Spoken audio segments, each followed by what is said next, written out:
কলকাতায় বসে ফ্যাসিবাদের নেতারা অফিস খুলে বাংলাদেশকে অস্থিতিশীল করছে, এই ব্যাপারে সকলকে সজাগ থেকে যারা ফ্যাসিবাদ বিরোধী আন্দোলন সংগ্রাম করেছেন, আমাদের ভারপ্রাপ্ত চেয়ারম্যান দেশনায়ক তারেক রহমানের নেতৃত্বে সকল শক্তিকে ঐক্যবদ্ধভাবে এই সকল ষড়যন্ত্র রুখে দিতে হবে, যাতে করে আমাদের দেশের বিরুদ্ধে কেউ কোনো ষড়যন্ত্র না করতে পারে, দেশকে অস্থিতিশীল না করতে পারে এবং গণতন্ত্রের পক্ষে রুদ্ধ না করতে পারে।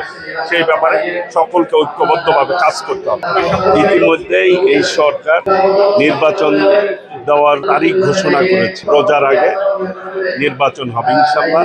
আমাদের দলের পক্ষ থেকে এটিকে স্বাগত জানিয়েছেন। আগামীর বাংলাদেশ জনগণের বাংলাদেশ হবে, জনগণের কল্যাণমূলক সরকার গঠিত হবে, জনগণ তার সরকার বেছে নেবে ইনশাআল্লাহ।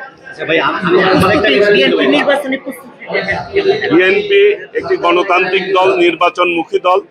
বিএনপি জনগণের রায়ের ক্ষেত্রে সকল সময় বিএনপি বলেছে বাংলাদেশে একটি সুষ্ঠু, গ্রহণযোগ্য, নিরপেক্ষ নির্বাচন হোক, জনগণ তাদের পছন্দ মতো সরকার বেছে নেবে, দেশকে পরিচালনা করবে।